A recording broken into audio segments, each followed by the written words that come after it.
Do straight women like men? That is one thing that I have been asking myself. And, as the title suggests, it is mainly because of my, you know, thoughts about side pieces, as well as the ways in which the spectacle of cheating and otherwise the trope of the scorned wife has sort of plagued the minds of the heterosexual women in um, contemporary media. So recently, I just finished watching The Polygamist, like maybe a couple days ago. And one thing I have noticed is around, oh, sorry, I've noticed a lot of discourse surrounding the topic of basically the fear of cheating and not being enough for a man despite doing everything right in society's eyes and still not getting the guy at the end, or at least not winning his heart. And I think this is a huge indicator of the amount of heteropessimism that is rife within the community. And how I began to like essentially become more curious about this concept was basically the concept of Lindani's character being introduced as a subsequent side piece to Jonas's harem of women. We all know that Essie, Joyce, and Matipa were essentially put into this whirlwind. I don't even want to call it a romance. I would call it a pseudo, it's not even polygamy at that point. It's just a very odd dynamic. I'll just label it as that. Um yeah, once they got into that situation, they were all ringing with the same mindset that he is still mine at the end of the day. Matipa felt it, Joyce felt it, even Essie felt it, despite her witnessing evidence of the wedding every single time.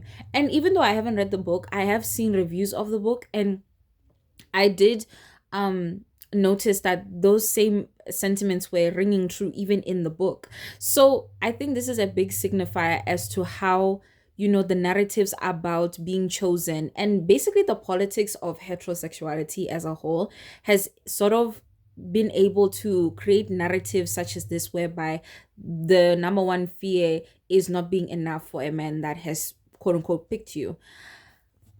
Now we enter Lindani's character. Lindani is someone who, one thing I love about her character is that she knows the game and she never loses the plot. She doesn't try to sign up for something that she knows that she cannot leverage. And that level of calculation I have never really seen explored within a side piece without it being fully punished at the end.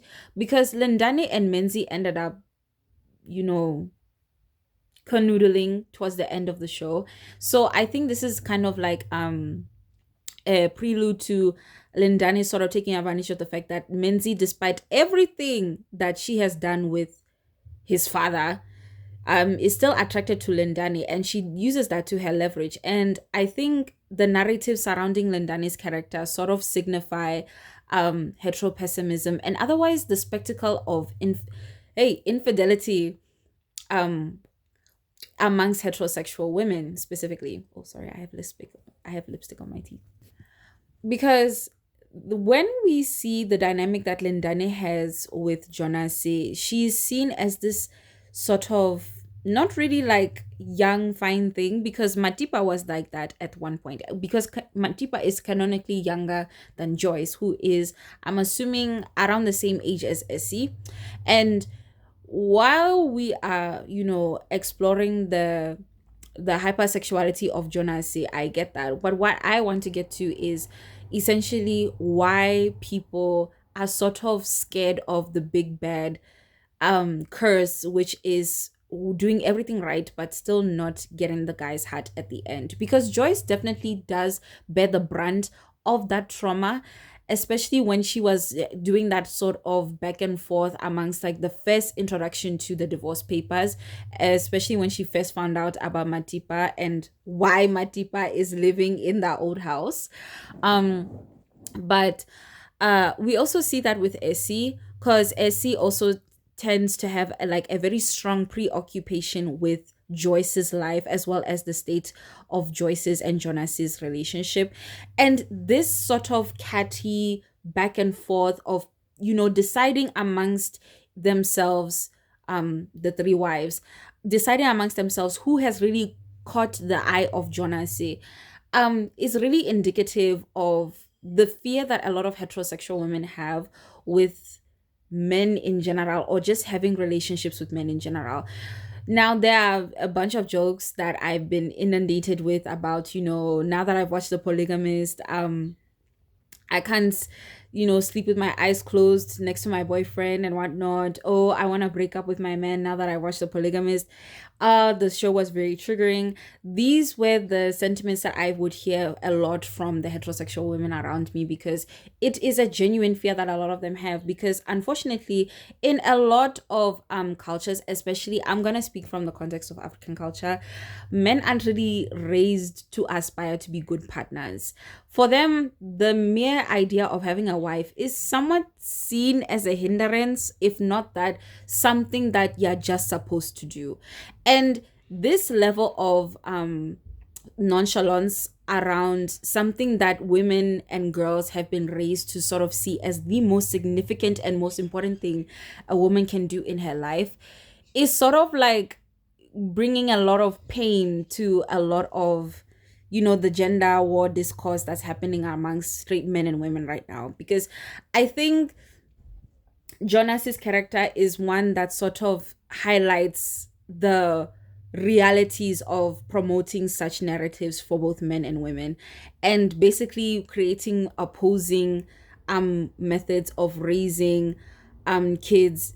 Hey, basically raising men and women to oppose each other, like fundamentally, in terms of their desires for a relationship or just that attitude surrounding relationships, has caused a lot of I would say scorn. Yeah, it's a lot of resentment, it's a lot of scorn. And I'm going to speak from the perspective of a woman, mainly because I am a woman who is in community with a whole bunch of women around me, and I hear a lot of their perspectives a lot of the time. I don't really hang out with enough men for me to really gauge that perspective on everything. But what I can say is that I think, after watching The Polygamist, I have seen a lot of, you know, think pieces, as well as something that is quite indicative of a greater culture at large.